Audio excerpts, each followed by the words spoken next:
If there is any guest on the back, namoonni keenya laalaati, please dabarsaa as haa ta'anii. We have about 10 minutes for our congressman to appear, but I have to check one item. And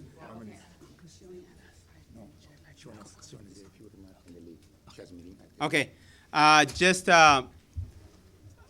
we are joined by our Congresswoman Betty McCollum. First of all, let me start with those of you who knows me. I'm Tashire Wako, the president of the Oromoo community of Minnesota. We are so thrilled when Congresswoman Betty McCollum came to our place to visit us and to hear about us. And Congresswoman is a long time friend of ours. She knows our issue. She deeply shares our issue. And with that, we are always thrilled, Congresswoman, when you are amongst us. Yes. We are so happy, always when you come to join us.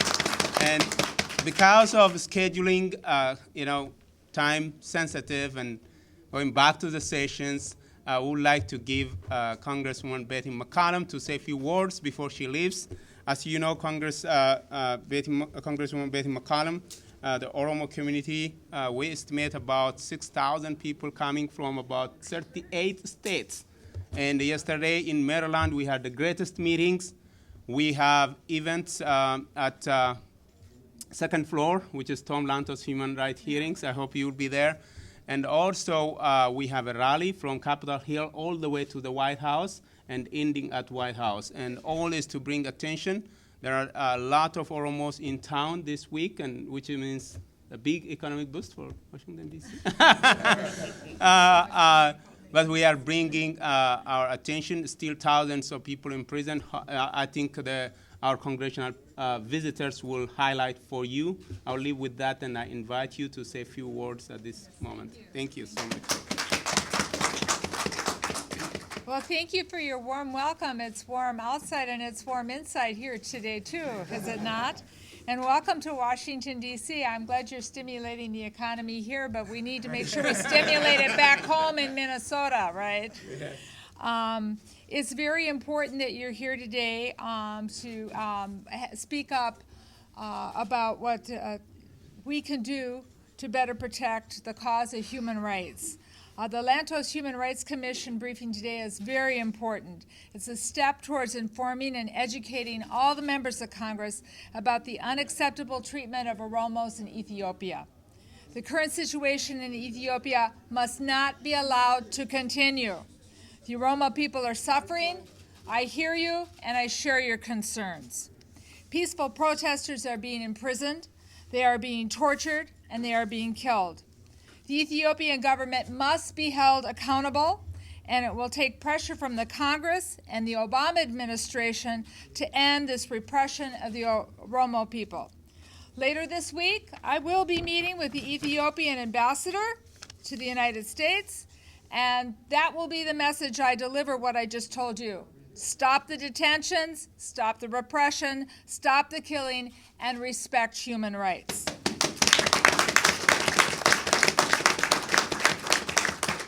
We know that Ethiopia benefits greatly from a relationship with the United States, and the American people provide hundreds of millions of dollars of food and health care funding and agricultural assistance in Ethiopia. But we must demand in return that all human rights be respected. We must demand human rights be respected for the Oromo people. So friends, I am proud to be here with so many from Minnesota. Yes. You came by bus and car and airplane, 2 airplanes. So I want to thank you for being here. You are taking part in democracy. You will help the people in Ethiopia, but you will also help keep democracy strong and vibrant in the United States by contributing your voices. So let me conclude with this. I do have to go to a meeting. For those of you who are from St. Paul, Minnesota, I work for you. You expect me to show up at the meetings to vote. So I will be there. I will have staff at the Lantos meeting, and we will gather again in Minnesota where I can control my time better and meet with you all there. So I mean, no disrespect by leaving, but for those of you I represent, I have to get to work. Yes. Thank you so much. We welcome you to the Oromoo Communities Media Briefing. We are here today, as you know, because of Tom Lantos' human rights briefings. That's going to be held shortly within an hour. So those of you from media, those of you from 38 states all over the United States, we welcome you to these media briefings. These media briefings are to highlight the atrocities that are happening on the majority ethnic group in Ethiopia. As you know, Oromos are the largest ethnic group in Ethiopia, but politically persecuted for many, many, many years. And the most recent peaceful protest has victimized thousands of people. There are over 400 that is killed. There are about 50,000 that are in jail. And there are young future generations that are languishing in prison. So this occasion makes really special for us because we do remember all those who have passed away in this struggle, and also the looming genocide and atrocities that's happening in the country. So the Tom Lantos hearing came because of that. And on this occasion, we really thank Congressman Keith Ellison for our champion, for leading the way, and for making this special day to happen. So with that, a few remarks. It's my honor and privilege to welcome Mr. Mustafa Jumale, who is with Congressman Keith Ellison's office. He's from Minnesota. You all know. He's from what we call Little Oromia, right? So Mustafa has been day and night with us, working hard with our board members, with our staff, and hearing about our issues and highlighting from time to time. And I would like Mustafa to say a few remarks. And I just want to say thanks to him for facilitating this room for us. And Mustafa, you are welcome to say a few words, and then we followed with Bonnie. Hi, everybody. Assalamu alaikum. Unfortunately, Congressman Ellison is in a meeting right now, but he's really looking forward to the briefing in about an hour. And as you know, for us, human rights in Ethiopia is not an international issue. It is a local issue. We represent the largest Oromo community in North America. We understand when people are struggling in Ethiopia, it affects our constituents back home. And we are really looking forward to the community being out here today and meeting with members of Congress and their senators to talk about how important this issue is. So every member that you meet with, every staff member that you're talking to today is helping establish ties and to pass on that narrative of struggle in Ethiopia. So as you know, today is a first step in many organizing that's going to be happening on this issue. This is not going to happen overnight. And I believe together, and I believe Mr. Ellison also has the same sentiment, that we will be able to effectively advocate for human rights issues in the Oromo region, in the Ogaden region, in the Gambela region, in Ethiopia. So, and also, as you know, Ethiopia is suffering one of the largest droughts currently. And the opposition and the struggle that the people are facing is just compounding that effect. So I really thank you all for traveling out here, for leaving your communities and coming here to represent your community. So thank you.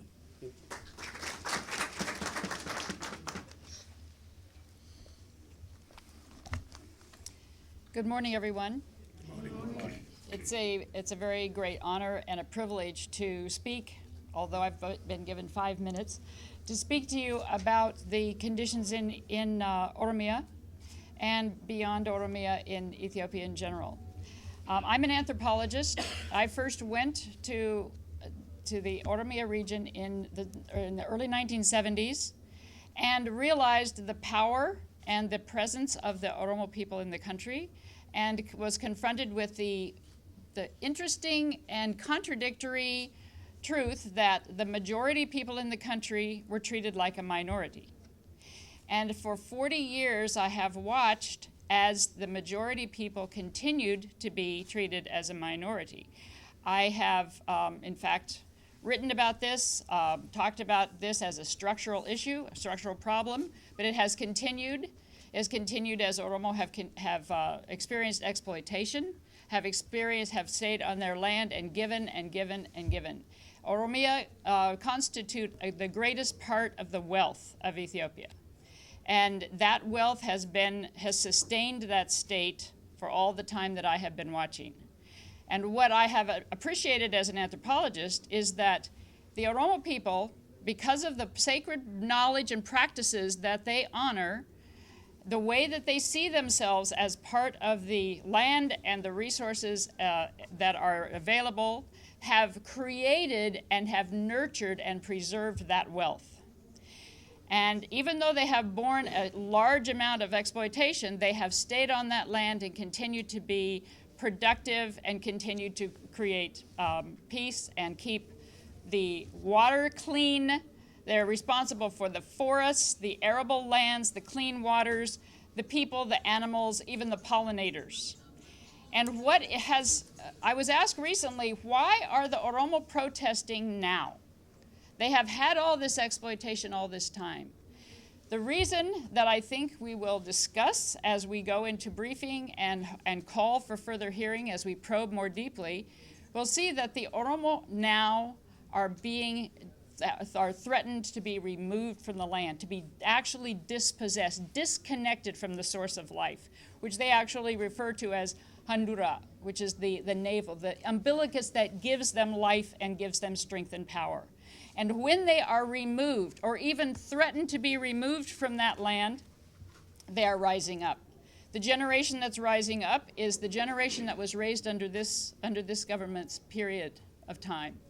And this is a peaceful protest, an attempt to express dissent that we cannot be separated from our land, is what the Oromos are saying. Land is life. Now, I talked to a woman who had been in Colorado last week, and she saw Oromo protesting in front of the Colorado legislature. And she said, why should Americans care about what's going on in Oromia? We've never even heard of you. Well, it's true. Oromo have not had a voice in the international community. Oromo have always had someone speaking for them on their behalf and misinterpreting their particular interests and concerns. And as she spoke to people there, she began to realize that if Oromo lose the land, and if the protectors and nurturers of the resources are removed, all of humanity suffers. The destruction, the pollution, the devastation, the misdirection of these resources, it actually is something that goes against the best interests of humanity.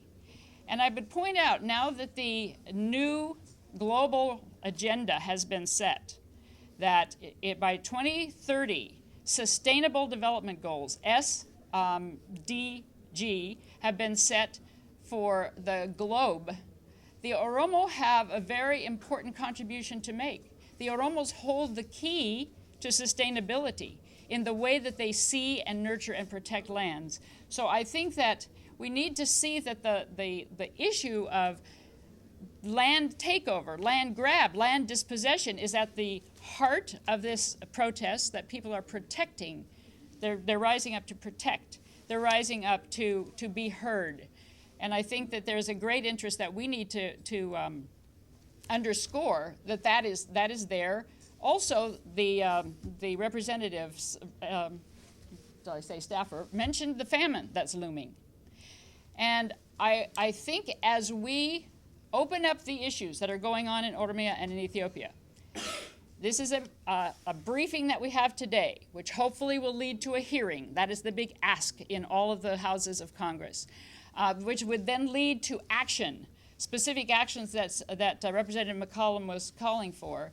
We will see that the policies of this regime serve the Oromo very badly, and they serve the international community very badly. The famine, which is being covering the news, actually is taking place in a country that has taken arable land out of production, a crop in the hundreds of thousands of hectares, and given it over to cotton and sugar, to clear lands, to clear forests, to set up industries, exported whatever food is grown there, and then the farmers end up on the receiving end of the aid that's coming in, with the policies that have led to the kind of famine that the international community is being asked to support.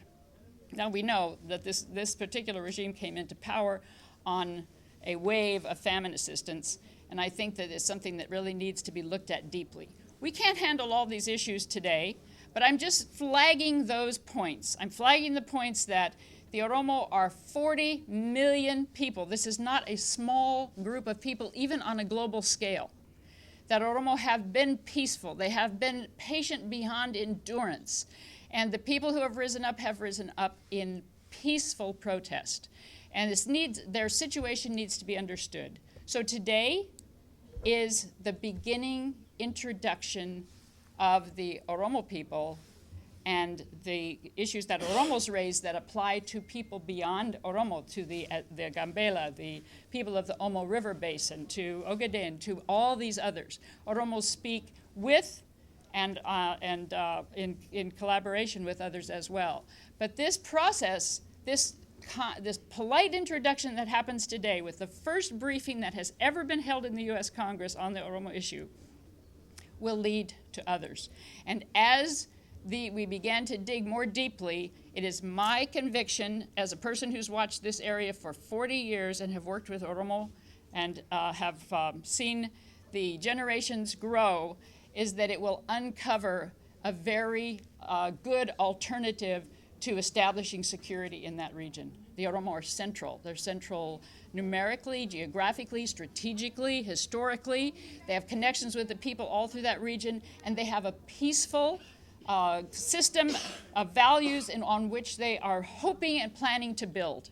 So I'm just raising that as my prediction of what will be uncovered. Alternative formulas for security, alternative economic formulas that are people-centered development and production, and sustainable development goals that will take us into the next decades.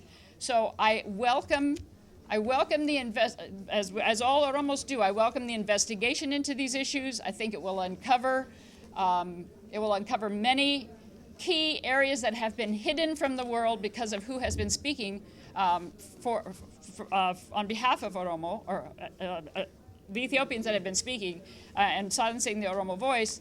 And also I think that it will create a very good set of friends and a new hope for the region. So I honor those who have sacrificed to bring this issue to us. Everyone in this room is here having been touched by the sacrifices that people have made to be heard. And now we anticipate that their voices and the voices of their friends and colleagues will be heard in Congress. And thank you for giving me this opportunity.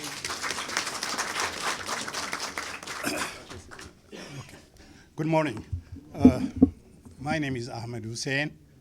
I am an Oromo American living in Maryland and a proud father of a U.S. Army captain who served in Iraq, in Afghanistan, in Bosnia, and is still working as a National Guard and in Veterans Administration.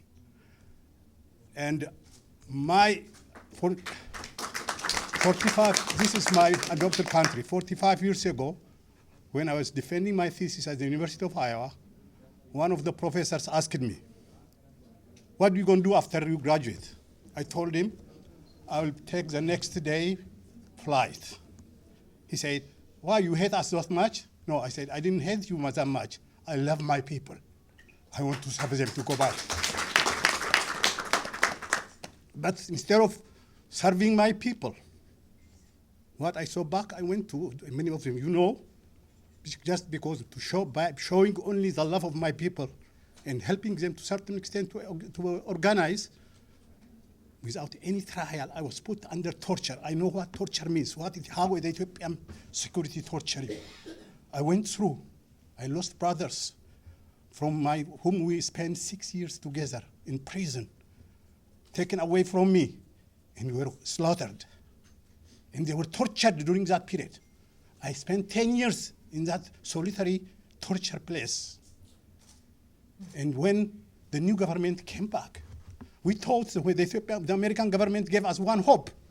They said democracy will come. But what do we see? It's not a democracy. It's a fascism. We are coming across a fascism. This America has a responsibility. We are here. I'm not going to say a lot about what is happening back there, because those who spoke before me, and even the State Department or this government knows what is going on. But why they are not taking action? Why they are doing this? This is American relation with the Ethiopian government is at crossroad. Either they have to choose between the murderers, those who are destroying that country, those are the corrupt government, who is just only starving its own people, who is creating more havoc in that country and in the region, or they have to choose the people. This is what we have to ask. We are asking our representative. We have a right as an Oromo American. We have the right. We pay taxes. Our tax is being used to kill our children back home. We are bleeding inside. We are dying. Our children, our relatives, all people and young are being tortured, killed, disappeared, imprisoned in thousands in a place where nobody really knows because they were just taken away. And so there are so many people, many mothers are crying home because her son in the middle of the night came and taken away. She doesn't know where he is. The father doesn't know where his son is. This is a country, this is the 20th century, the 21st century we are living in. The Ethiopian government, just all of them, they never respected the human rights. What is the U.S. is going to do? It's just only let the word is right only every year, the State Department briefing on human rights, or they're going to take action. I don't think the U.S. government has not have any reason not to say that they have also the blood in their hand, because the American money is the one who is killing us. The American tanks is killing us. The American arms that is killing us. Now, not only this, our farmers are starving. It's not because they can't farm. Ethiopia is one of our farmland, one of the beautiful, rich country. But Oromia, among Ethiopia, the most fertile of all. And then how can an Oromo, you can say to anybody that an Oromo is starving? Because we can't if he's farming. But they take his land and give to Chinese, to Turkeys, to Asians. The farmers are telling us when these people from Middle East, from Asia, they're loading a lot of grains on trucks supported by the security people, and we are starving. Our people are starving there. He's looking around and can't do anything. So he went to Addis Ababa, the capital, is blooming by farmers who lost their people, their land. They are living, they throw a small amount onto them, and they go and they starve in the city. They don't get a job. Unemployment among the Oromos is the highest. Some estimate graduate students, particularly, up to 40% are unemployed. This is a fact. What do you expect them to do? There are some who just run out of the country. Like just recently, the other day, over 400 people were swallowed in the water. They went down in the sea. It's not because they don't have a country. The country is taken away by those who are corrupt, those who are killing our people. That is what is hurting us. We are here today as an American, Oromo American, to ask for our right, not to tell them. They know it. We are asking them for our right. We have the right to be heard. We have the right, our people has the right to take to the hearing. We're asking Congress to have a hearing, investigation on this matter and take action. Stop funding this fascist government.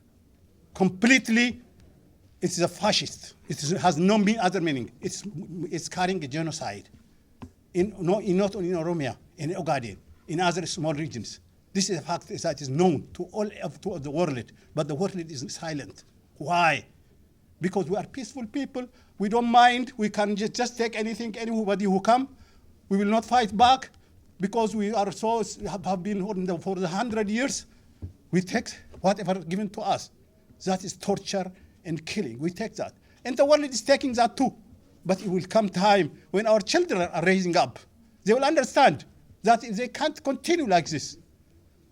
And then it will come to the American people to understand, to the American governments to understand that we made a mistake. When we have to choose the people, we chose the wrong group, the wrong government, the dictator that killing our people. We are here to plead, to ask our congressmen to stand up, to represent us, to don't waste our tax money, and do something about it. Do something about what is going on in Ethiopia. You know it. It is people are starving, not in thousands are missing. So please do something. That's what we are here. Thank you very much for listening to me.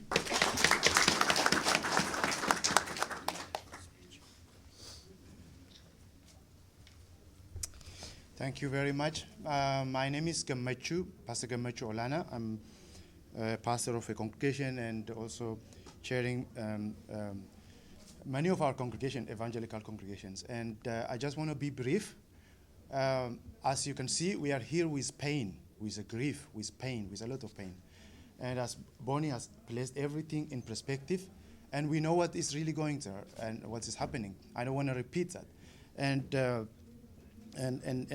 But I really want to say one thing. And for us, that Horn of Africa, Ethiopia, is at a kind of a crossroad of destruction or changing of directions. That is what's happening. And then why everybody is here? It means that things are at the high, at climax. There is nothing behind this. We've heard children are killed, pregnant women are killed, and this is a serious matter. That is why we are here. But I want to mention one thing. That is about, we are very grateful about the two statements issued back, you remember, in December and in February by the State Department. But as Oromo people, as my father just said, we only desire to express our disappointment that there has not been official statements that condemn the deaths of 100, including many children, and not forcefully press the Ethiopian government to change its courses. That is what we really want. We want to make that underline that the U.S. government, because they have a very strong tie with the government, with Ethiopian people. I don't say the government, with Ethiopian people. Every year, about $500 million is invested in Ethiopia. And that shows that the United government has a very strong relationship with Ethiopian people for its development. And we want that they use that opportunity and that leverage to press Ethiopian government to change its direction. That is number one. And so we want to express also, as everybody knows, that is the Prime Minister apologized before the Parliament, and which is not clear, but the apology has no any political or administrative action. Nothing came out of that apology. So we really want to ask and plead with the United government to press the Ethiopian government and leaders to, number one, to release the detained individuals, stop harassing people, release the detainees, and at the same time respect the human right, and especially withdraw the army from the village. That is what is causing a lot of issues, and withdraw the army from the village. And that is what we want to really underline. And we consider the suspending of the master plan, which was broadcasted, as just a positive step. We have to really say that, but this is not enough. The master plan was passed as a legislative. It was legislated by the legislation body.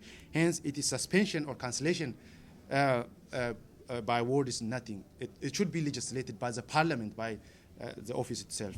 And we strongly believe that the Ethiopian government should immediately launch a serious process of consultation with the people and its leaders, including the opposition political parties, if we want to change the direction of the problem. That is what we want to underline. That is why we are here.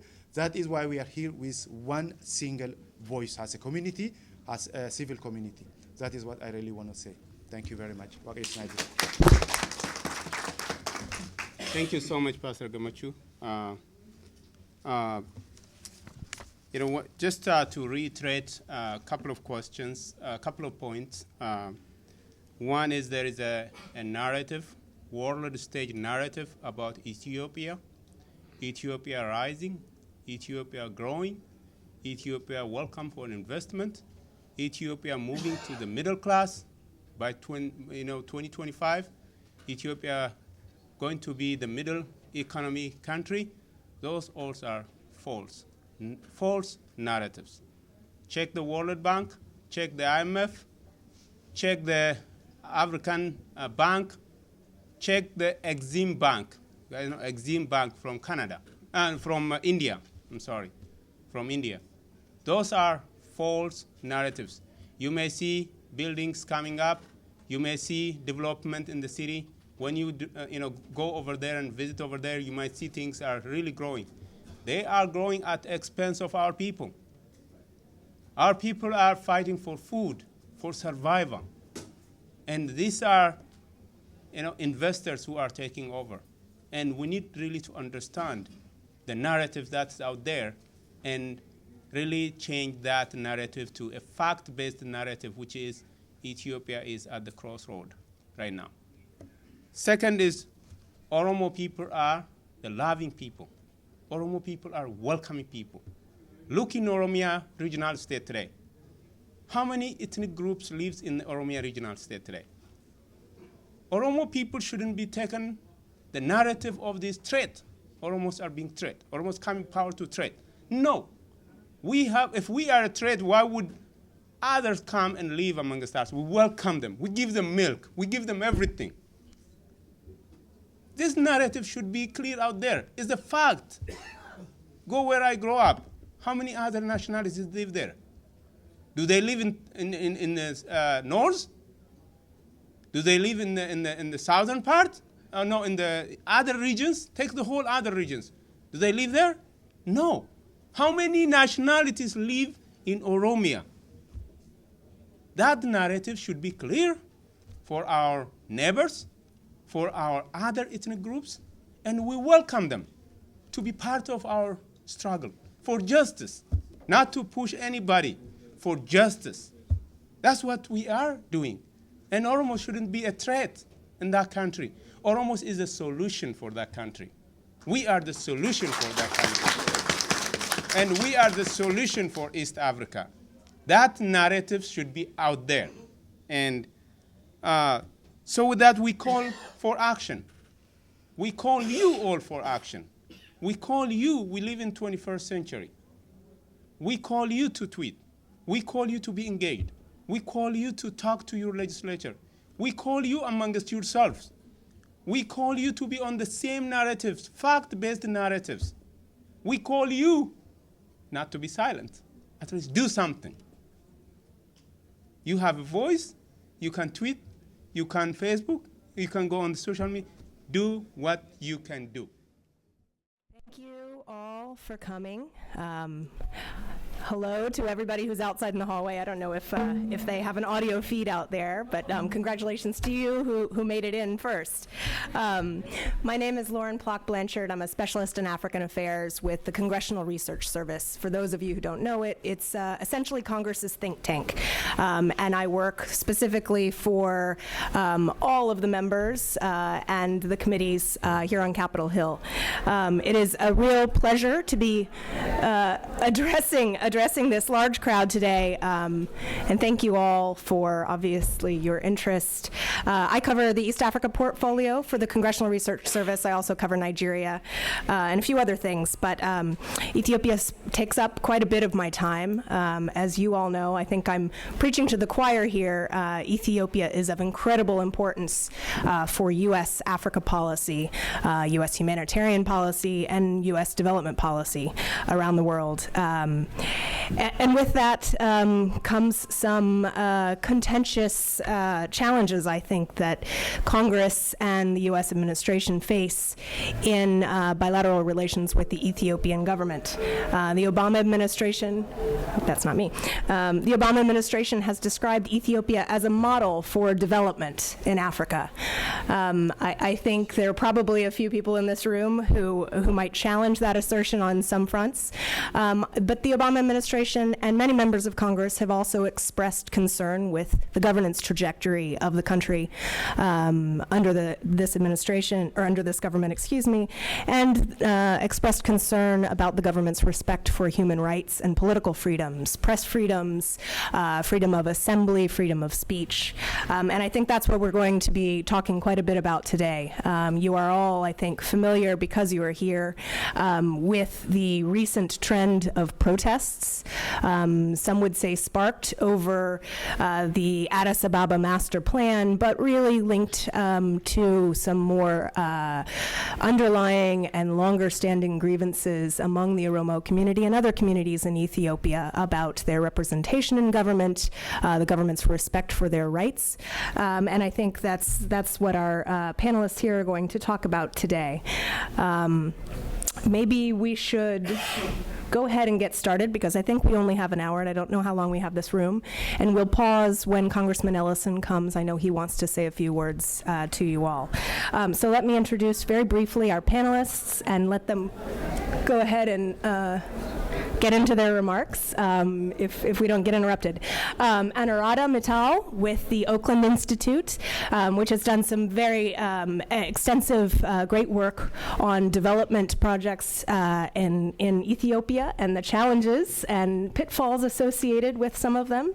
Adetai Akwe, who I'm sure is no stranger to all of you, with Amnesty International, and Mohammed Ademo, who is a journalist, with Al Jazeera English, not Al Jazeera America, and director of OPRIDE, which represents diaspora interest and perspectives of developments in Ethiopia. I'm going to turn it, which one of you wants to go first? Adetai? Okay, Adetai is going to kick it off, and we'll go through probably 5 to 10 minutes each of remarks, and leave it open for questions at the end, questions, not statements. Thank you.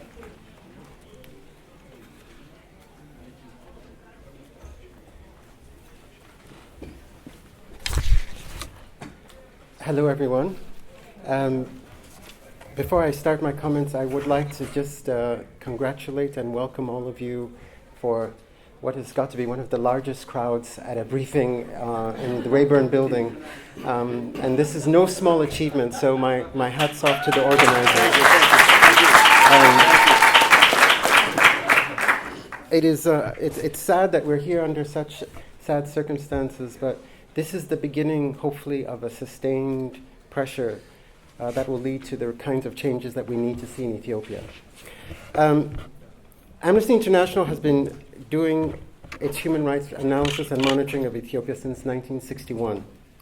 In the 1970s, we reported on abuses under the DERG. In the 1980s, we worked on the issues of the human rights abuses linked with the conflict with Eritrea. In the 1990s, we continued to lobby and try to meet with the Ethiopian government. And we've been banned several times, and we are currently banned from the country. The reason I mention this is because it's important that when we are discussing what we are seeing today in Ethiopia, we remember the context.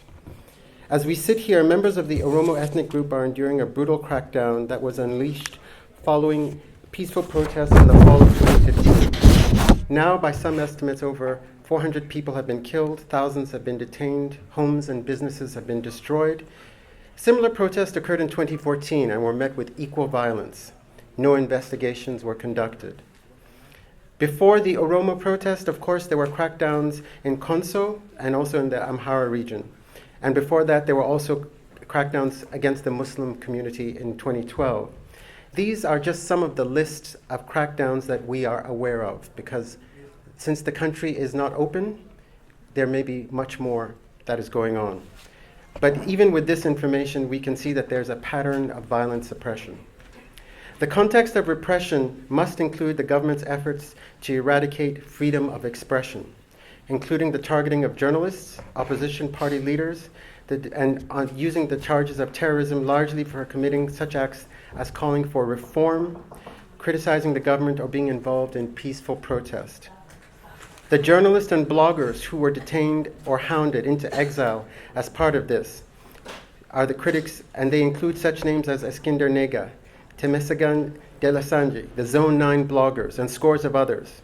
Yesterday, police re-arrested Yonatan Wolde, Baru Degu, co-defendants in the Zelalem Warangahunu terrorism case within hours after their release from prison, as the High Court acquitted them of terrorism charges from the 15th of April in 2016.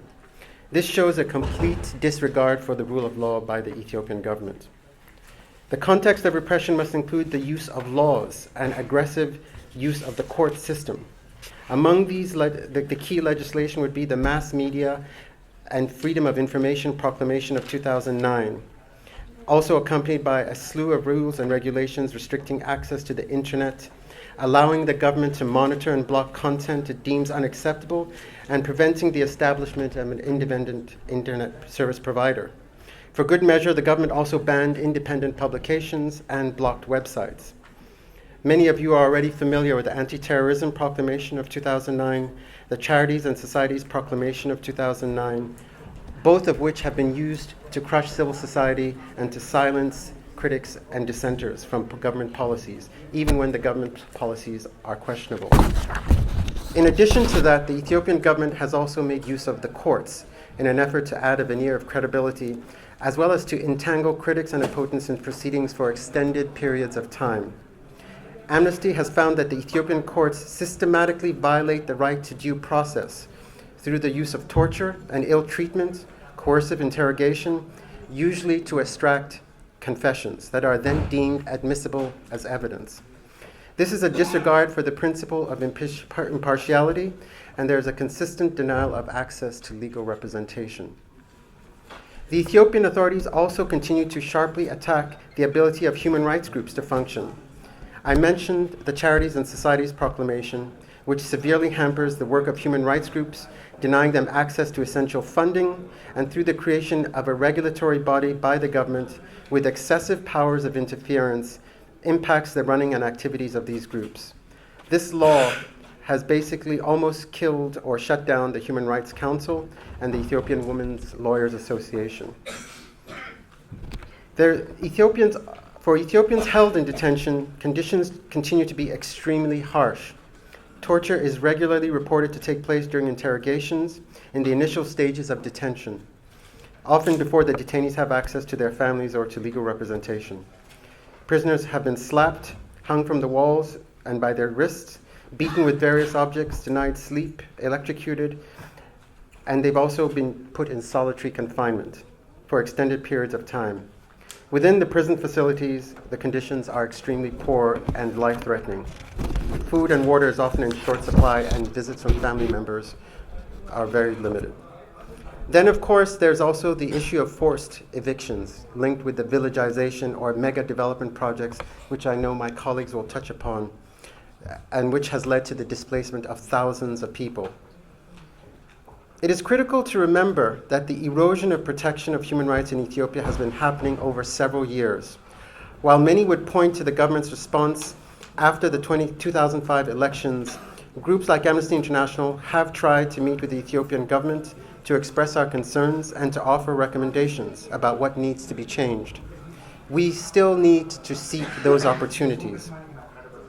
Specifically, the government must reform the Anti-Terrorism Proclamation, the Charities and Societies Proclamation, the Mass Media and Freedom of Information Proclamation, and bring them in line with international and African human rights standards. Or they should repeal them. The government must create an independent body to supervise and govern the security forces with the authority to investigate and hold persons responsible for human rights abuses accountable. The government must also allow an independent commission of inquiry to investigate the protest and response of the Ethiopian security forces around the protests in Oromia in 2015 and 2014 and hold persons responsible for abuses accountable. These steps by themselves will not resolve the deep human rights crisis, but they will convey a credible commitment to reform and to the communities that are increasingly losing hope that Ethiopia's descent into the cycle of violence cannot be stopped or avoided. Without these steps, it will be extremely difficult to move Ethiopia onto a more positive and inclusive path where human rights are respected and protected and there is an accountable government. Thank you.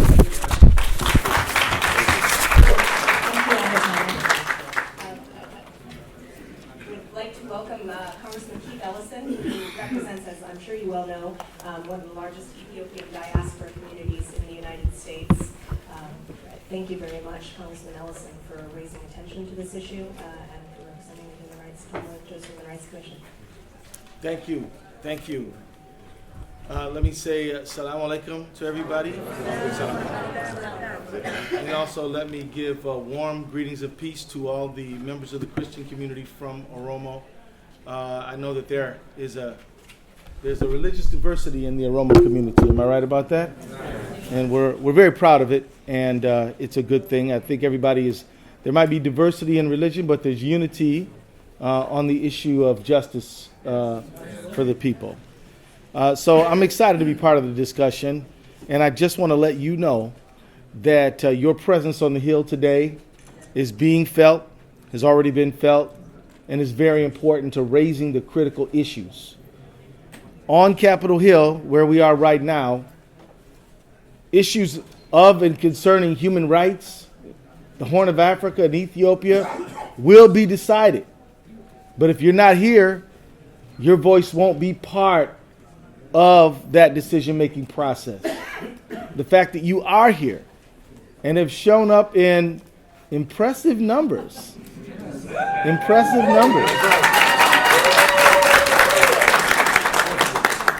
is sending a signal. I'd like you to know that I have been contacted by the ambassador from Ethiopia. He's called my office. He wants to talk to me. And this is a good thing because I want to talk. I want to share your message, and I want to share the message of my constituents. You know that in the American style of democracy, so when I talk to the Ethiopian ambassador, I'm going to share your concerns. I'm going to tell them how you feel. And I'm not just going to be talking for some theoretical issue of human rights. I'll be talking on behalf of my constituents, like you, young. All right, so let me just say that there's a lot of passion in the room. That's a good thing, right? And the reason why people have so much passion is because they have suffered. People have gone through unspeakable horror, and their pain is real. I can feel it. And so some of our friends have gone through things that have affected them. You understand what I mean? And so we have nothing but love and sympathy for you and loved ones and your families. And I'll be speaking to the Ethiopian ambassador about my constituents, people who live in my district. A lot of times when I talk to foreign ambassadors about a human rights problem in their country, they sometimes say, well, why are you interfering in the inner workings of our country? I've been told that. And I say, but in this case, if that issue comes up, I'll say, I'm speaking on behalf of my constituents. I didn't go out looking for problems in Ethiopia. They came to my office doorstep, right? Because my constituents told me that they and their families, people doing nothing more than trying to live, trying to be students, were adversely affected by the government policy. And so I'm going to speak up loud for you, and I hope there's some representatives of the Ethiopian embassy in here today. I'm sure they got somebody in there. That's good. And I just want to say welcome to you. And I hope you take very careful notes and bring them all back. Because the Oromo community is organized on Capitol Hill today. The Oromo community is organized on Capitol Hill today. And this is not just an occasion where the Oromo American community is going to come down to Capitol Hill, then everybody going to pack up and go back home. This is a consistent effort that is going to go on and on until justice has been achieved.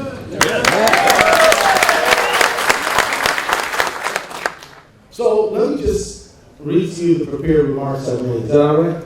Yes. Everything I said is, I just decided to say it. But I'll share these remarks with you right now. So, again, I stand in solidarity with members of the community at this very important time. I'm excited to be part of the discussion, and I'm excited to be an advocate on behalf of my constituents who have their roots in Ethiopia and who are Oromo. This briefing is to discuss the human rights crisis in Ethiopia, and there is a crisis. Minnesota is home to one of the largest Oromo and Ogaden communities in North America, and we're proud of that. We're proud of the entire Oromo and Ogaden community in the United States and all over the country, all over the world, and we want to thank you for making excellent contributions to the community that we live in. As Minnesotans, and that's what the district I represent, we become friends, neighbors, we pray together, we go, we shop together, we live together, and when you have a problem, then we all have a problem, whether we're Oromo or not. And so I remember very well the Martin Luther King celebration. Was anybody there in St. Paul? Yes. So the Oromo community showed up in great colors, and they said, wait a minute.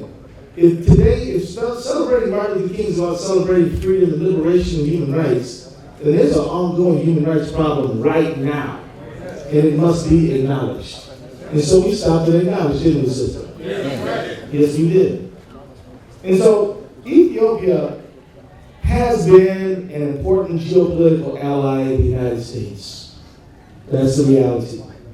The actions of the Ethiopian government, especially the ongoing arrests of journalists, bloggers, students, political opposition leaders, accusing them of being terrorists when they're not, are leading to serious instability in the country. Simply because Ethiopia has been an ally does not mean we have to remain silent in the face of human rights abuses. This was most recently seen in late 2015 when police forces met peaceful protests with violence in the Oromo region, killing over 140 people. This crackdown comes as Ethiopians are facing one of the worst food crises in its history, and I know that the Horn has experienced tremendous drought, and when you couple drought with political oppression, you get famine. And we are a threat right now. And we can't afford to have political oppression. We have to have freedom for the people. It's vital for the United States to use its power as an important ally and donor to the Ethiopian government to ensure stability and insist on human rights. My office is doing everything we can to be as vocal as possible about human rights crisis in Ethiopia. And we've been able to be vocal because our Oromo constituents have come to us and told us what is going on. Members of Congress don't know everything. If our constituents don't tell us what's going on and raise issues for us to focus on, we won't raise them because we won't know. I have been the target of some criticism because I didn't speak up loud enough. My answer is, if you tell me, I will speak up. Don't expect me to tell what I don't know. Is that a deal? Yes. During the start of the Oromo protest, my office led a letter to Secretary of State John Kerry, co-signed by Betty McCullough, who's a Democrat, Tom Emmer, who's a Republican. So it's bipartisan, which is a good thing. Expressing your and our concern about the killings and the mass arrests of protesters. I am working on a bill to encourage and facilitate, okay, we already talked about that. All right. I am working on a bill to encourage and facilitate the respect for human rights, democracy, good governance, and free and independent judiciary in the Federal Democratic Republic of Ethiopia. We expect to reach out to a large number of members of Congress to join us so that we can collectively express our concern for human rights, democracy, good governance, and a free and independent judiciary in Ethiopia. I led a sign-on letter to secure the release of political prisoners like Mr. Okello Akwe Ochala. Mr. Okello is an indigenous Anahuac leader and the former governor of the Gambela region in Ethiopia, and Mr. Bekele Gerba, and the leader of the political party representing the Oromo people of Ethiopia, and many human rights activists and journalists that have been unjustly detained, charged under the problematic 2009 Ethiopia anti-terrorism law. For my office, Ethiopian human rights is not an international issue. It's a local issue. It's a local concern for all of us. And I want to express my thanks to the community members who are here today, as well as people who traveled from California, Colorado, all over this country. You have come here. Am I right about that? Yes. And I want to thank you for your sacrifice and your efforts. I also want to express my thanks to each one of you who are lobbying here today. I know you're lobbying on behalf of thousands of people in Ethiopia who are counting on you to raise their issue here in the nation's capital. Am I right about that? Yes. And the panelists, I want to thank Hiriira Natal. I'd like to thank Mohammed Adimo. I'd like to thank Edotai Akwe. And I'd like to thank Lauren Blanchard and the Lantos Human Rights Commission. And finally, let me say that I know you come here to demonstrate your outrage and your commitment. And as you know, after today, your efforts are going to be needed as well. And after today, the fight is going to continue. And I want to say that as I see there are a number of cameras in here, I see a lot of people are taking video with their phones. This is a way for you to include people who weren't able to be here. So you should tweet, you should Facebook, you should Snapchat, Periscope, everything there is to spread the word that we're going to have human rights in Ethiopia for all, and we're not going to rest until we get it. Thank you very much.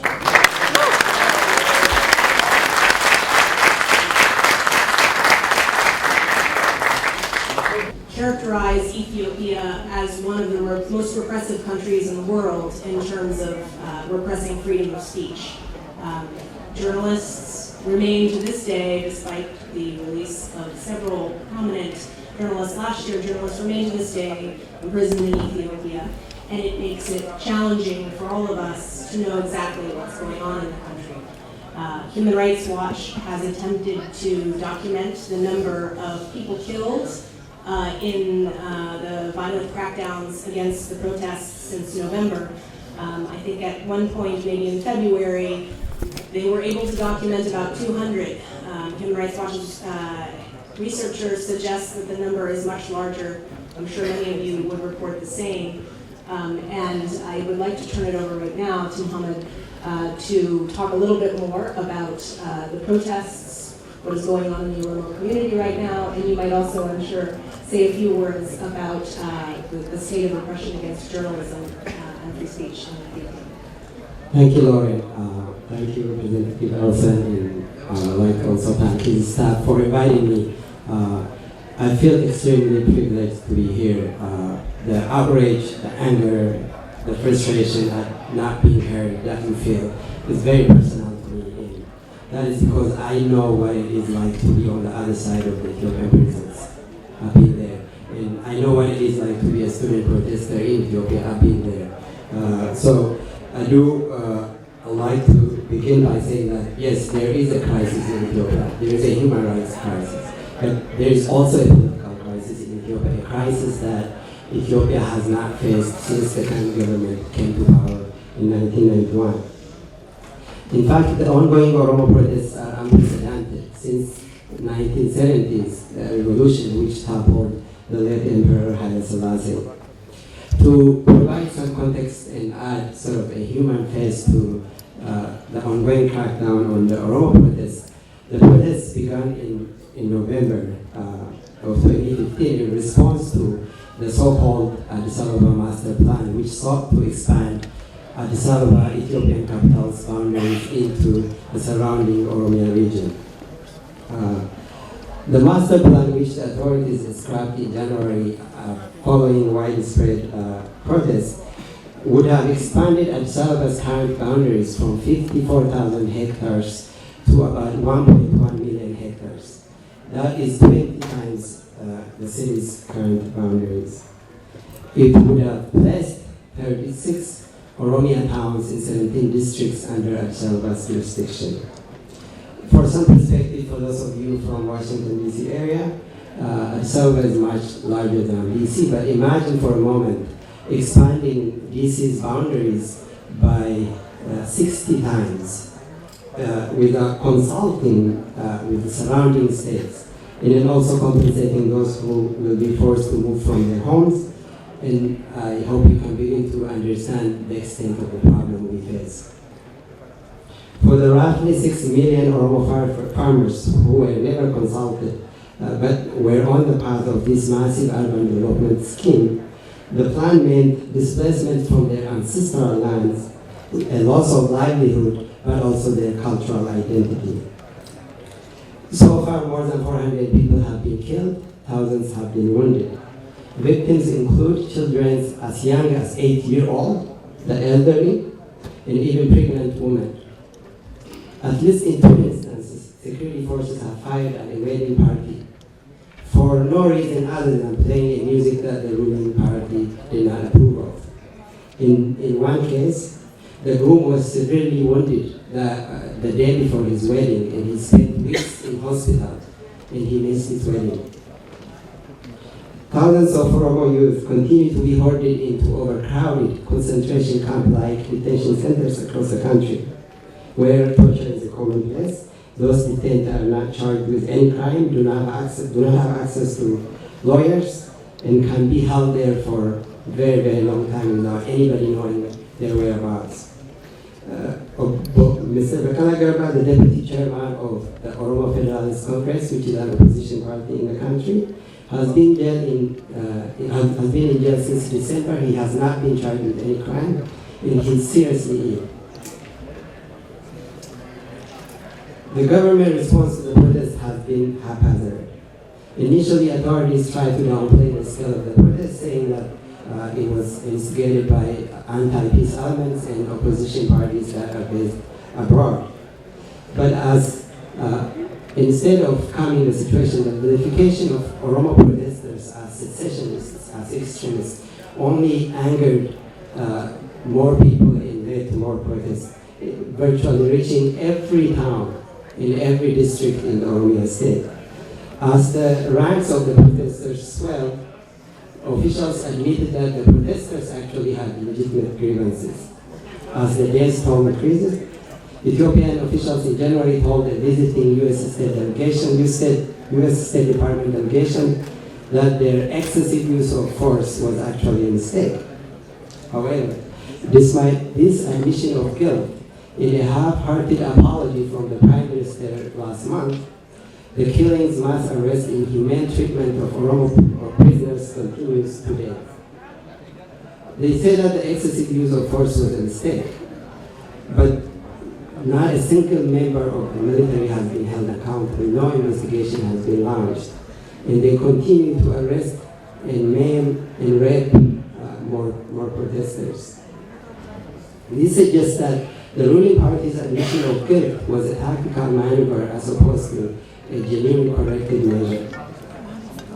In fact, Ethiopia's rulers continue their doublespeak by trying to downplay Oromo people's long-standing grievances to issues of bureaucratic red tape in reducing corruption using the euphemism of good governance.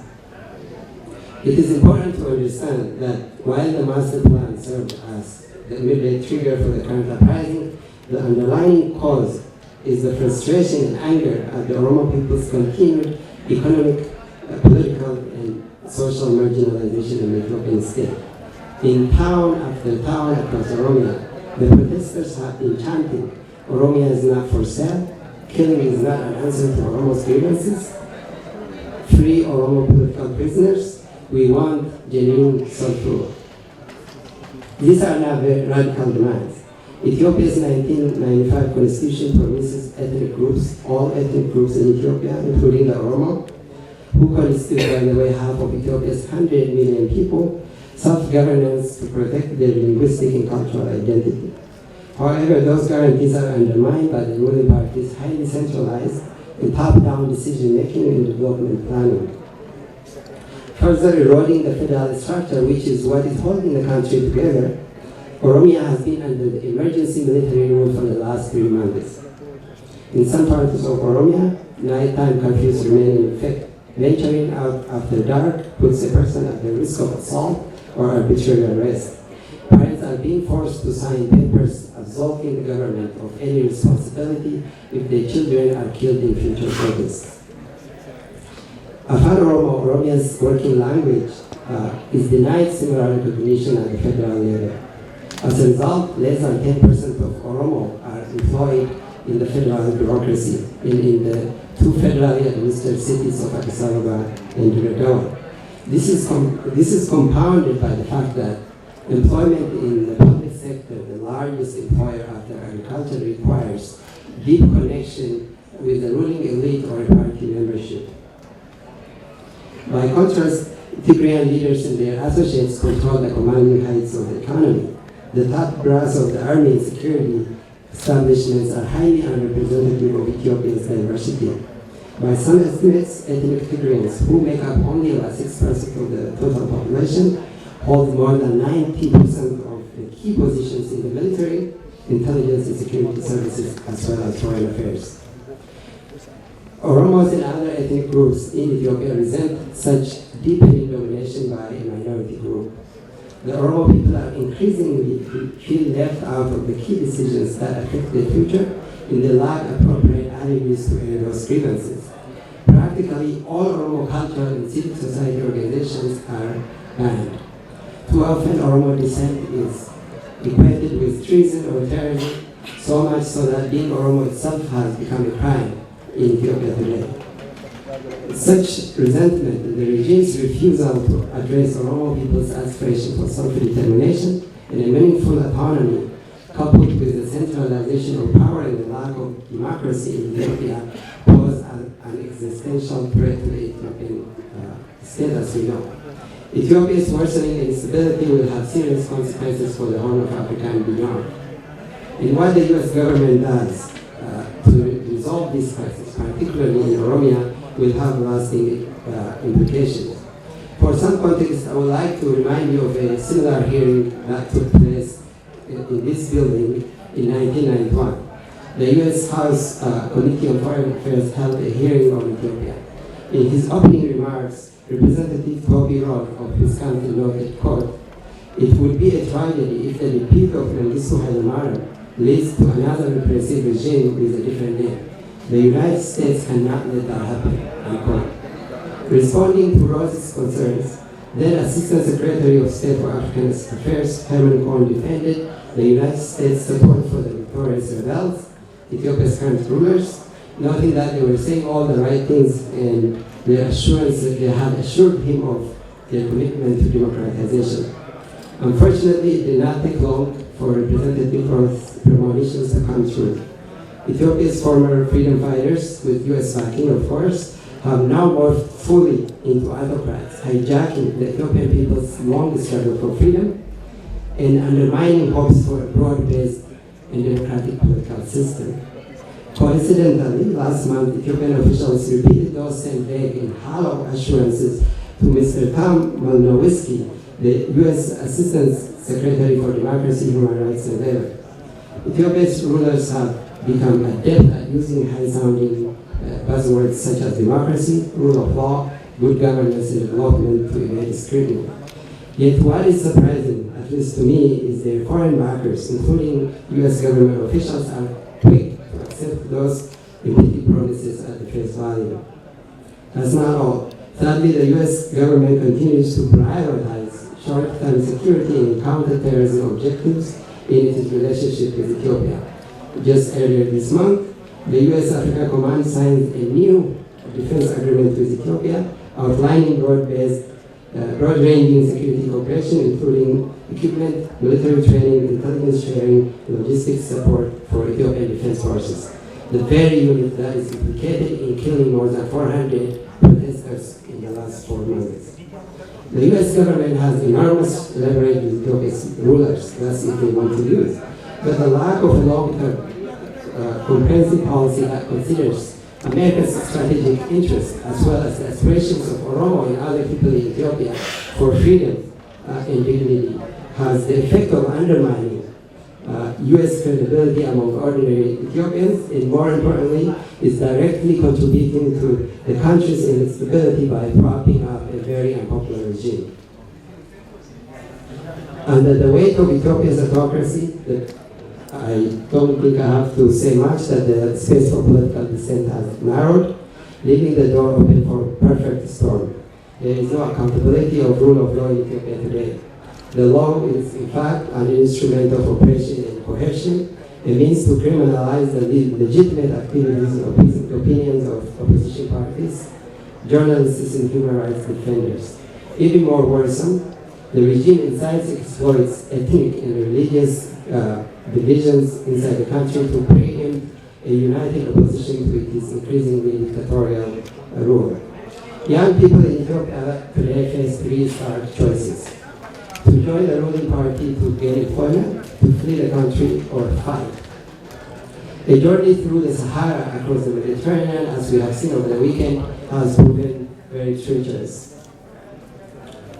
As more and more young people give up on peaceful struggle as a means to untangle Ethiopia from the grip of authoritarianism, the country risks sliding into a Syria-like inferno, a prospect the U.S. government should never let happen. Oromos have always been a stabilizing force in the conflicted region of the Horn. Oromos have always been a stabilizing force in the Horn of Africa region, but the ongoing crackdown is now testing Oromo's long-held patience. Addressing the long-standing Oromo people's quest to end their marginalization remains central to ensuring Ethiopia's stability. Ethiopia's political problems will not be solved without the genuine inclusion of the Oromo people and without addressing the Oromo people's long-standing question. 30 seconds. To remedy this very complex and difficult situation, I make the following recommendation. Congress should immediately suspend all counterterrorism funding to Ethiopia, and I know that Congress has the means to do this under the legal law, and there are other instruments. Second, to break the impasse in Ethiopia, the U.S. should facilitate a dialogue between the Ethiopian government and various opposition movements, both at home and abroad, toward opening up the political space for dissenting voices in civil society. Congress should also increase funding for human rights and democracy promotion in Ethiopia, impose strict conditionalities on human rights on bilateral and multilateral aid. Congress should urge Ethiopia to immediately and unconditionally release all political prisoners.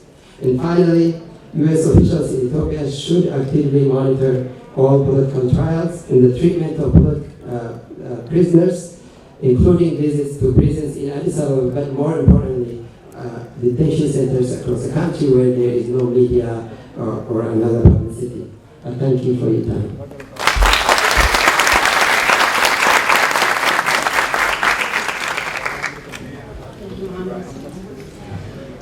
Ethiopia's ruling party, the EPRDF, has pursued ambitious development plans over its 25-year reign, and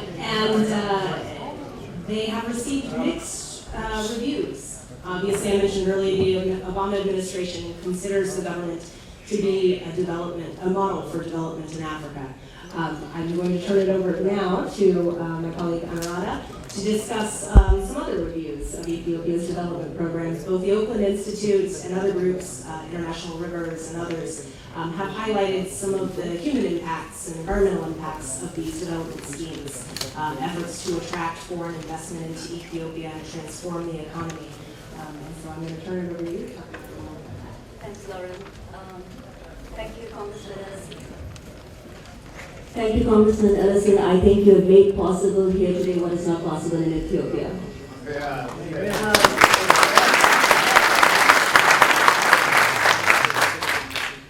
I'm very honored to be here, and my gratitude to all in this room and those outside to provide this an update on land-related human rights issues to you. Ethiopia, one of the poorest countries, is the world's 5th largest recipient of development aid and the largest in Africa. The United States is the largest bilateral donor to Ethiopia. In 2014, Ethiopia received $665 million in US aid. Ethiopia has been hailed as a nation in renaissance, praised for its economic growth and partnership on key US strategic interests. But missing from this narrative is that its so-called development is based on widespread human rights violations, forced evictions, and the displacement of millions of people from their lands, the criminalization of dissent, and the misuse of the 2009 anti-terrorism proclamation. The land grab in Oromoo, which triggered recent protests, is a countrywide phenomenon. The enormous financial support Ethiopia gets from its international donors has been essential in funding the government's so-called development strategy, as outlined in 2010 Growth and Transformation Plan, GDP. A cornerstone of USAID activity in Ethiopia was to support GDP, a key element of which has been the relocation of 1.5 million people from areas targeted for industrial plantations under the government's villagization scheme. These displacements have continued without the free, prior, informed consent of the impacted populations, and when communities resist, they are forcibly removed by means of violence, rape, imprisonment, intimidation, political coercion, and the denial of humanitarian assistance, including food. Have operated in tandem with Ethiopia's land investment policies. In early 2008, the Ethiopian government embarked on the process to award millions of hectares of land to foreign and national agricultural investors at rock-bottom prices. Even today, if you visit the embassy website, there's a document, 2015 investment guide, which boasts that over 11 million hectares of land is available for farming. While the human rights consequences of the EPRDF's political hegemony are indisputable and acknowledged by the USAID and the State Department, recognition of human rights violations resulting from government's forced removals has largely been missing. On-the-ground research conducted by the Oakland Institute since 2008 has exposed the systemic and coerced resettlement of indigenous communities and has documented specific accounts of beatings, unlawful arrests, and rape at the hands of the Ethiopian Defense Force, all used to enforce the government's villagization program. In a 2013 report, the Oakland Institute documented how officials from USAID heard first-hand accounts of forced resettlements and human rights abuses from villagers, and still came to the conclusion that the allegations of forced removals were unsubstantiated. In spite of hearing from people directly impacted by the projects, USAID officials said that no evidence exists to make the links between their programs and and the practices of the Ethiopian government. The USAID officials ignored their own initiative, Ethiopia Land Tenure and Administration Program, ELAP, which today operates as LAND, which has been targeting high potential investment areas and facilitating land transactions with the stated purpose of facilitating investment. U.S. development assistance also operates through Feed the Future program, which sounds very good, which aims to make pastoralist land more productive. How do you make land more productive? Make it open for investment.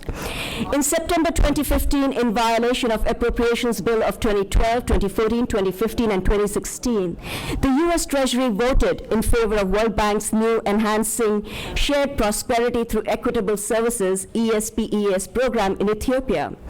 ESPES program replaces the bank's Promoting Basic Services program, which for years has been associated with human rights abuses and the forced relocation of indigenous communities and large-scale land grabs. These issues were highlighted in a report done by the Independent Inspection Panel of the World Bank. Now, rather than addressing those grave concerns, the bank just changed the name of the program and launched another $600 million into the Ethiopian system. Congressional laws exist to ensure that taxpayers' dollars don't contribute to social harm. The Commission should ask the Treasury to explain how it could ignore the congressional mandate and disregard the protection of indigenous groups and forced displacements by voting in favor of the ESPES program. And in the course of our work, we have seen our colleagues in Ethiopia arrested for resisting land grabs. In fact, Ethiopia's anti-terrorism proclamation has led to so many of my colleagues arrested and put away in jail that we, though we look at land issues, had to bring together a team of lawyers from reputable international law firms to look at its bill, the proclamation. And what this really provides is that it has become a tool of repression designed and used by the Ethiopian government to silence its critics.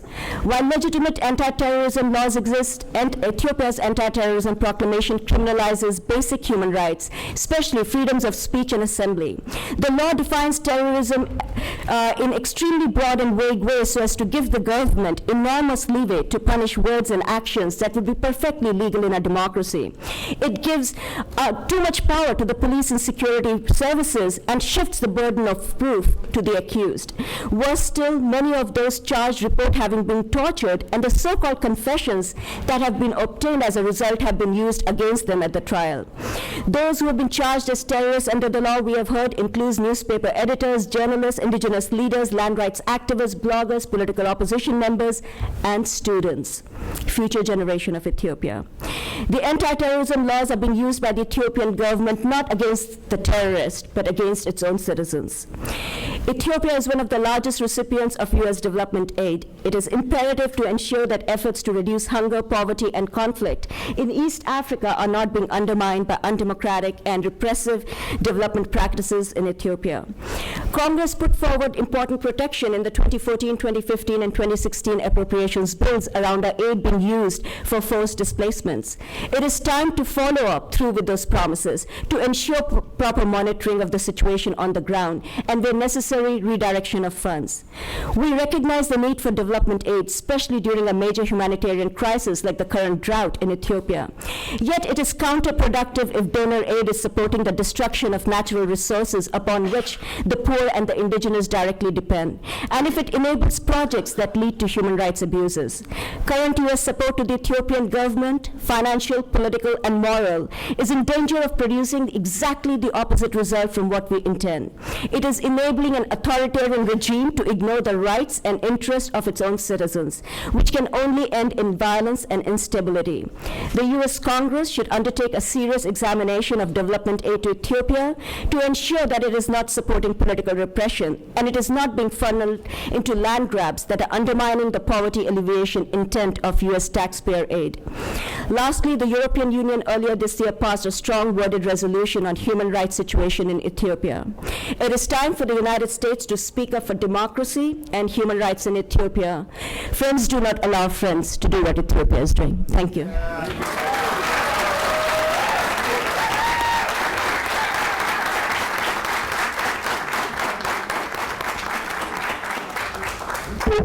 Thank you to all of the panelists. I think we have a few minutes for question and answer. I'm going to take the prerogative of the moderator to do this in a couple of rounds, and maybe because I see we have a few congressional staff in the room, and I know that all of you want this message to be brought back to members of Congress who were not able to be here today. So maybe we'll start with the first round of questions if there are congressional staff who have questions, and then I will open it up to all of you, because I have a hunch some of you may have something to say as well as a question or two. So any congressional staff with questions? Okay, and I'm going to pose a question to the moderator, and then I'll open it up to the panel, and then I will open it up to everyone else. Hiriira, you brought up the current drought crisis. 10 million people in need of food aid, and a massive effort underway by both the Ethiopian government and humanitarian agencies. How can the United States government modify its policies towards Ethiopia in the context of the current drought in a way that doesn't unintentionally harm the delivery of that humanitarian assistance? And I pose this question to all of you, knowing that the Ethiopian government is sensitive to criticism and modifications of U.S. policy. Thanks, Lauren. First of all, we need to understand that when we talk about the double-digit growth rate and when we were hearing about nutrition levels improving, it was improving not because the country had followed through on policies that were enabling food security. This was through food aid. You have people being forcibly displaced and told not to grow food, as in Lower and South Omo. Communities such as the Bodis and the Mursis and the Suris, they have been told that they will get food aid and they're not allowed to grow on the land. So the U.S. government should really be looking at Feed the Future and other programs that will enable food security within the country, that is support for smallholder farmers, respect and recognition of agropastoralism, and providing real support to that rather than turn Ethiopia into a big marketplace where foreign investors can come in, such as Karaturi from India or Saudi Star, taking over hundreds of thousands of hectares to produce food for export, not for feeding the people of Ethiopia.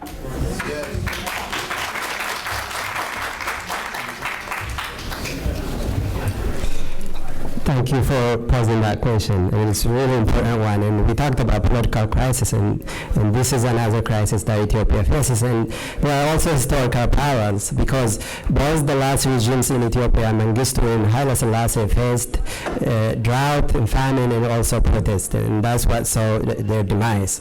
And I would just say that there's enormous amount of literature on how famines don't occur in democracies, and because democracies are accountable for their people, and they actually make it their job to mitigate and ensure that drought doesn't transform itself into famines.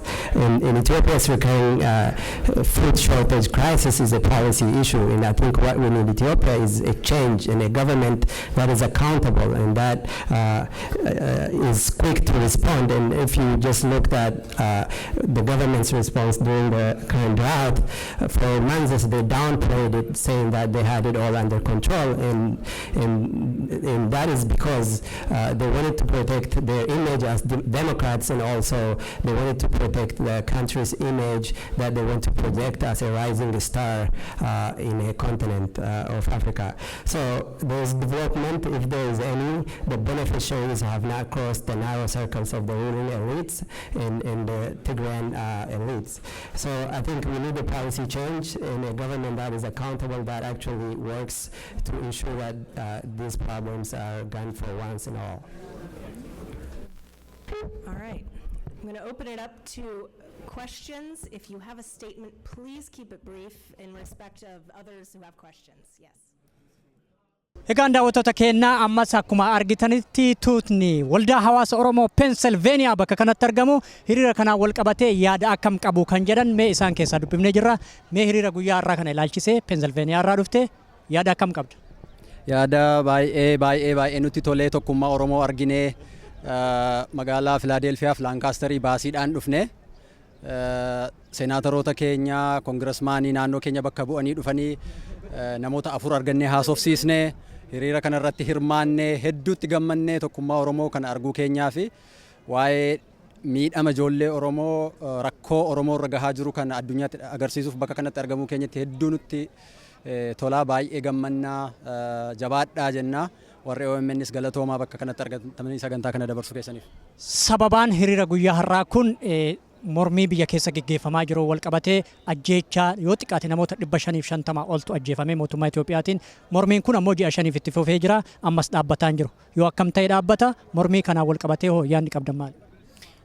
Mormiin kun haga bilisummaa uummanni Oromoo harga mirgummaasaa yookaan immoo haga abbaa biyyummaasaa argatutti hiriirri kun yookaan immoo mormiin isaa dhaabbachuu hin danda'u.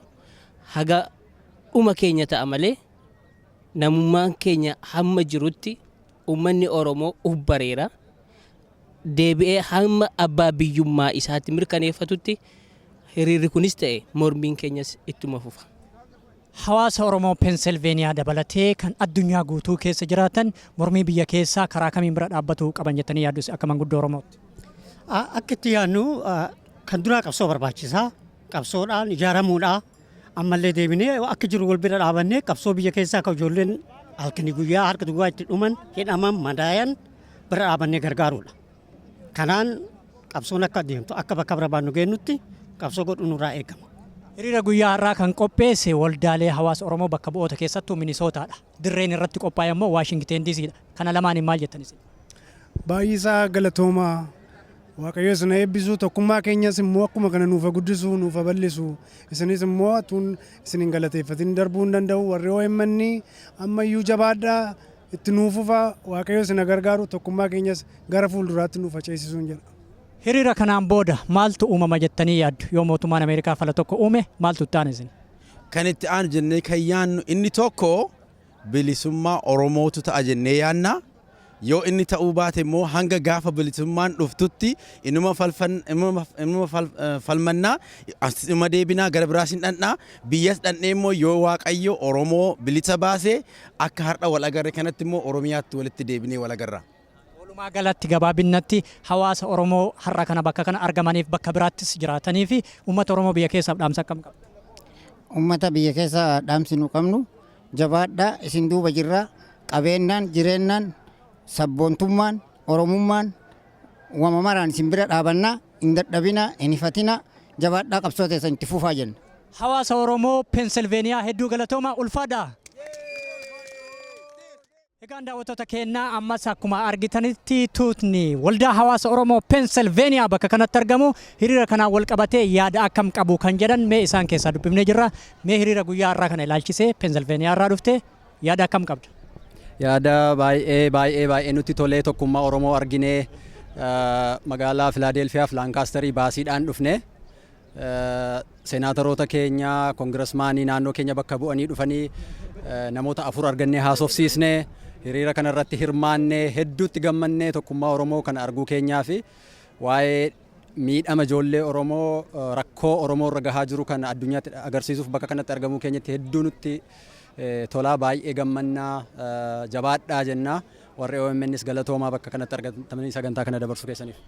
Sababaan hiriira guyyaa har'aa kun mormii biyya keessa geggeeffamaa jiru wal qabatee ajjeechaa yoo xiqqaate namoota 550 oltu ajjeefame mootummaa Itoophiyaatiin mormiin kun ammoo ji'a 5 itti fufee jira ammas dhaabbataan jiru yoo akkam ta'e dhaabbata mormii kanaan wal qabatee hoo yaadni qabdan maali?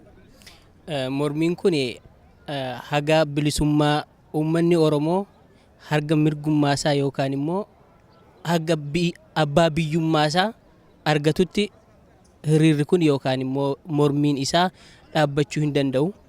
Haga dhuma keenya ta'a malee namummaan keenya hamma jirutti uummanni Oromoo uf bareera deebi'ee hamma abbaa biyyummaa isaatti mirkaneeffatutti hiriirri kunis ta'e mormiin keenyas ittuma fufa. Hawaasa Oromoo Pensilveeniyaa dabalatee kan addunyaa guutuu keessa jiraatan mormii biyya keessaa karaa kamiin bira dhaabbatu qaban jettanii yaaddu akka manguddoo Oromootti? Akka itti yaadnu kan duraa qabsoo barbaachisaa qabsoodhaan ijaaramuudhaa ammallee deebinee akka jiru wal bira dhaabannee qabsoo biyya keessaa kan ijoolleen halkanii guyyaa harka duwwaa itti dhuman hidhaman madaayan bira dhaabannee gargaaruudha. Kanaan qabsoon akka adeemtu akka bakka barbaannu geennutti qabsoo godhu nurraa eegama. Hiriira guyyaa har'aa kan qopheesse waldaalee hawaasa Oromoo bakka bu'oota keessattuu Minisootaadha. Dirreen irratti qophaa'e immoo Waashingteen DCdha. Kana lamaaniin maal jettanis?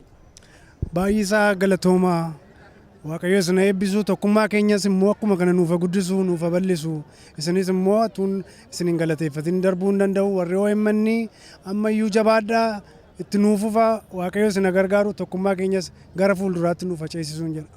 Hiriira kanaan booda maaltu uumama jettanii yaaddu? Yoo mootummaan Ameerikaa fala tokko uume maaltu itti aanu isin?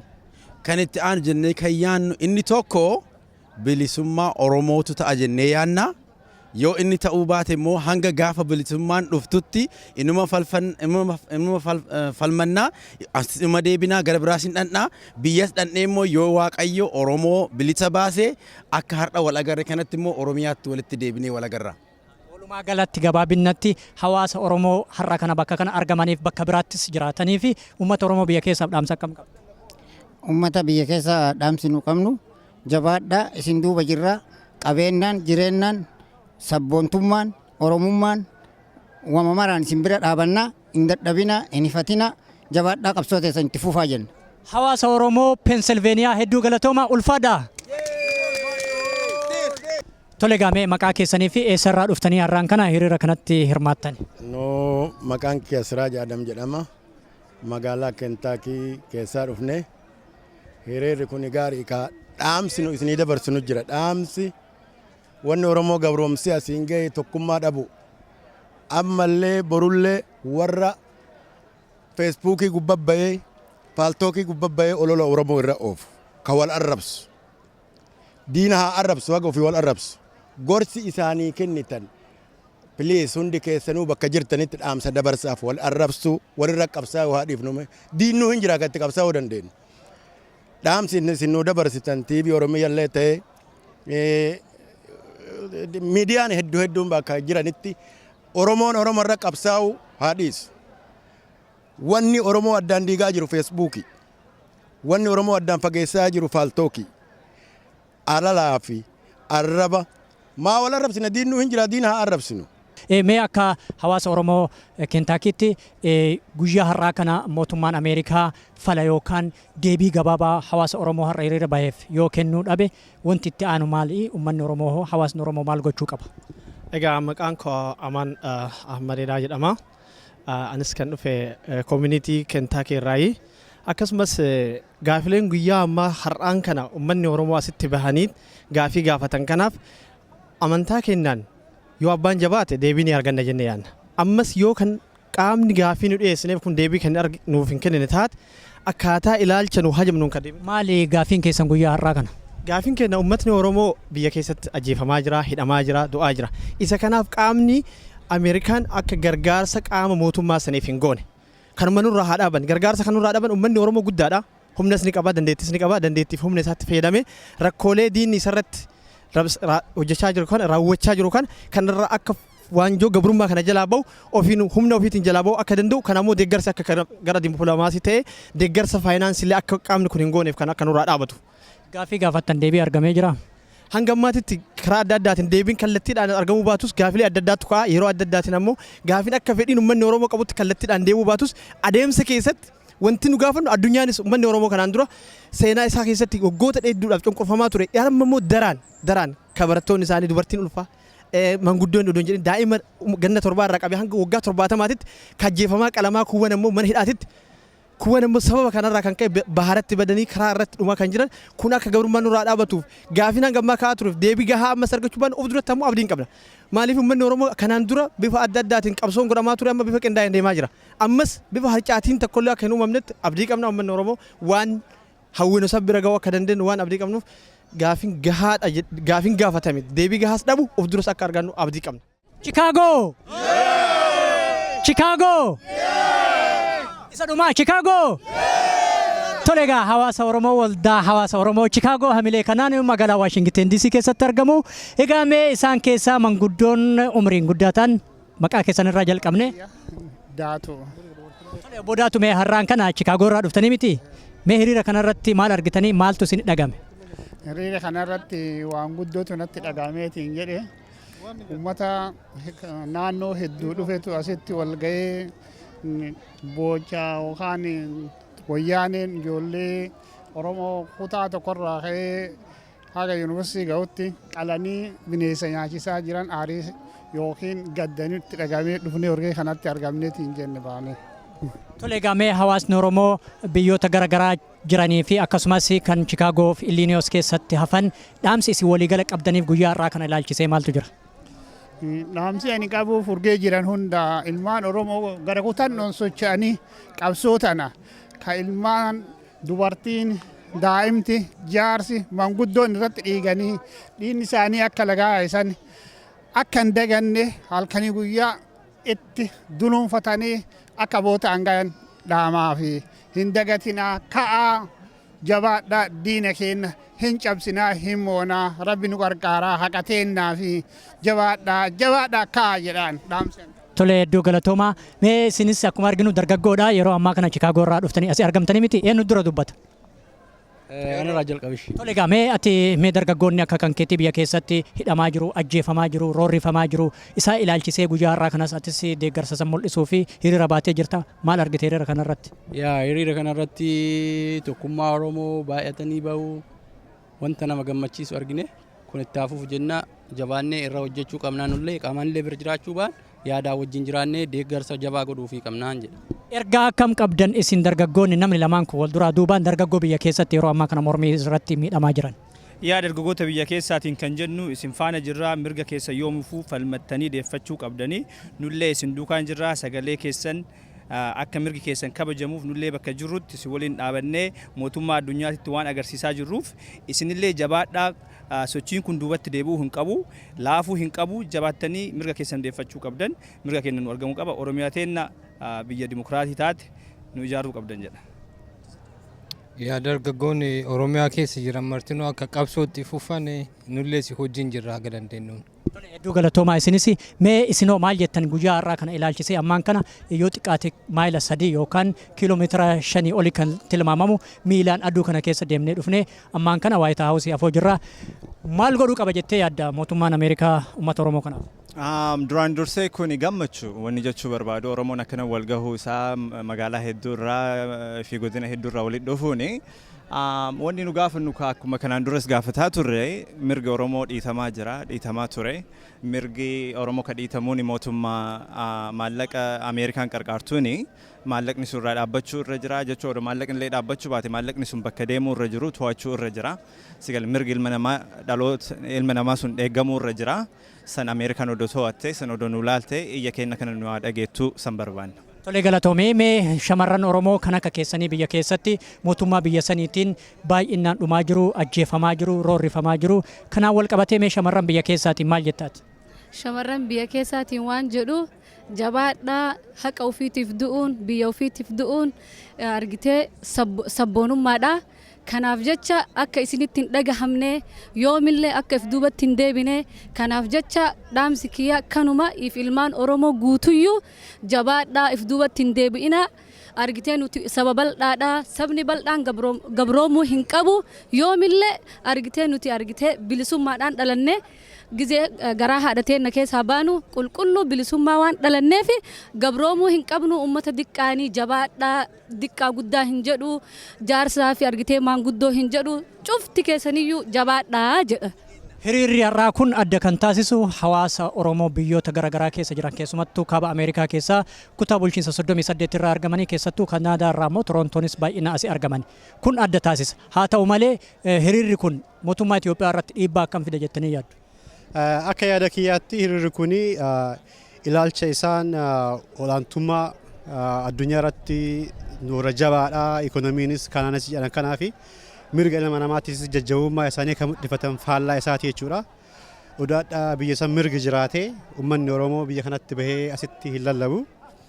Kanaaf kun faallaa isaaniiti xiqqeenya isaaniiti isaan agartee uummata kana biratti akka uummata demokiraasii ilma namaatiif fideetitti of dhaaduudhaani kanaan mallaqa guuratanii jechuudha. Kun ammoo karaa tokkotti isaan irraa karaa kana hin dhaamsaa jedheetiin abdii qaban.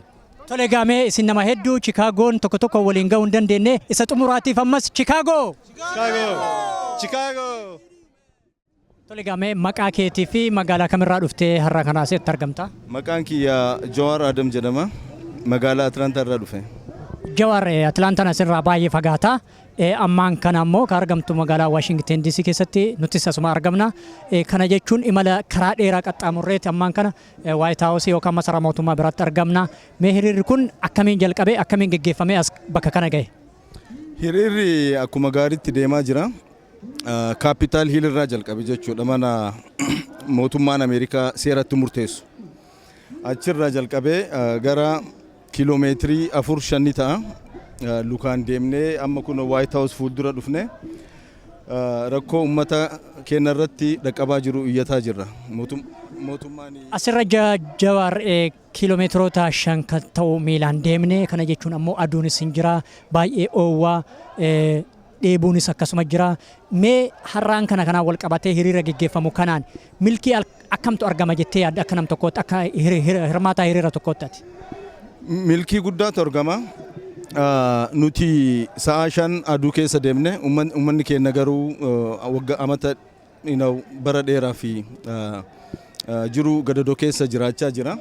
Uummati nuti keessaa baane kun nuuf homaa miti. Har'a Oromiyaa keessatti ijoolleen Oromoo daa'imman Oromoo barnootaaf manaa bahanii yeroo manatti hin deebine keessa jirra.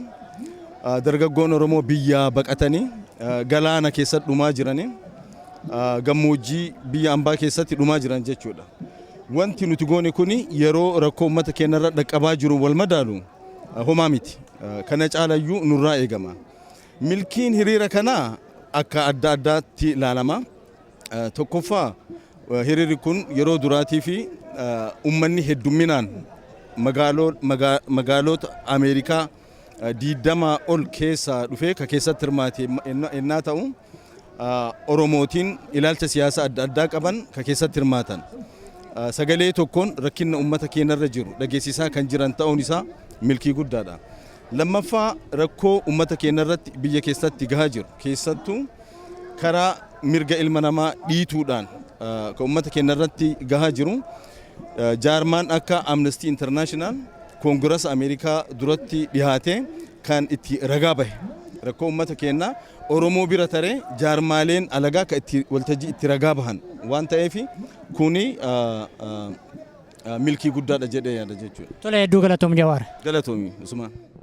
Tole gaamee maqaa keetii fi eessarraa imala qaxxaamurtee kan Washington DC dhufte? Maqaan kiyya Amir Said Rahmatoo naan jedhani bakki itti dhufeellee Chicago Illinois jedhamti. Tole gaamee Chicago irraa waan imala irra jirtu fakkaata maal dudda irratti baadhatteeti kan dudda irraa qabdu?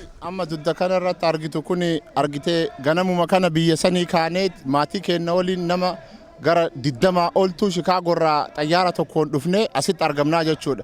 Sa'a hoteela deemnee itti kaa'annu waan hin qabneef namni martuu waan itti uffatuu fi waan ittiin deemu maraa qabatee asitti argamaa jechuudha. Saniif dudda kiyya irratti baadhadhee deemaara jechuudha. Guyyoota meeqaa fi Washington DC keessa turuudhaaf imala kana fakkaatuun dhufte? Dhufnee fi osoo nuu ta'e galgala galuu qabnaa turree garuu waan tokkoof nuunaan jineef guyyaa 3 as jirra jechuudha. Inshaallah yoo Rabbi jedhe ofirraa galla guyyaa 3 booda jechuudha.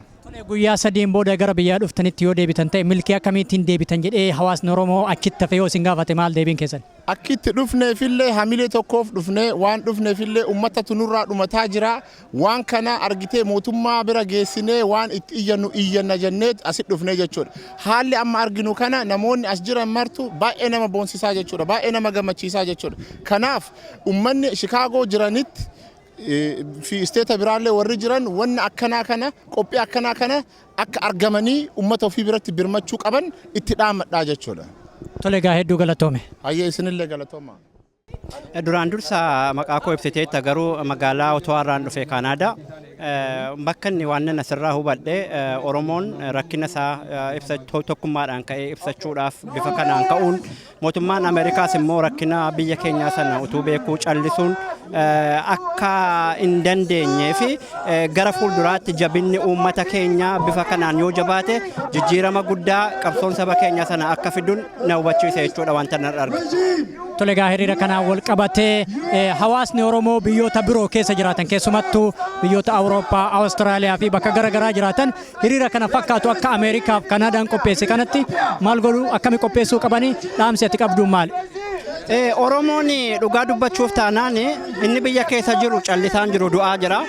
Inni biyya alaa jirus immoo amma danda'ametti amma dhiisiiti ganna yeroo qilleensi isaa hin eeyyamin iyyuu bakkee keessa bulaa mana isaanii dhiisaa jechuudha. Quuqama saba isaanii isa biyya keessaa sana ibsaa turaniiru. Amma immoo bakka adda addaatti lafti bari'ee jira. Iyyansi sun mootummaan wayyaanee uummata keenya ajjeesuu hin dhiifne, hidhuu hin dhiifne, biyyaa ari'achuu hin dhiifne. Kaleessa kana gara biyya Ijiptirraa galaana keessatti namoota 400 ilmaan Oromoo rakkina kana baqatantu dhumanii kanaaf ciisuu hin qaban. Hojiiwwan wal fakkaatoo akkuma dargaggoonni biyya keessaa tokkummaadhaan hojii tokkicha hojjetan asiis tokko taanee mootummoota jirrutti sagalee ummatichaa dhageessisuu qabna. Kun itti fufuu qaba jabaateen jedha. Tole hedduu galatoom Geetachoo. Isin galatooma.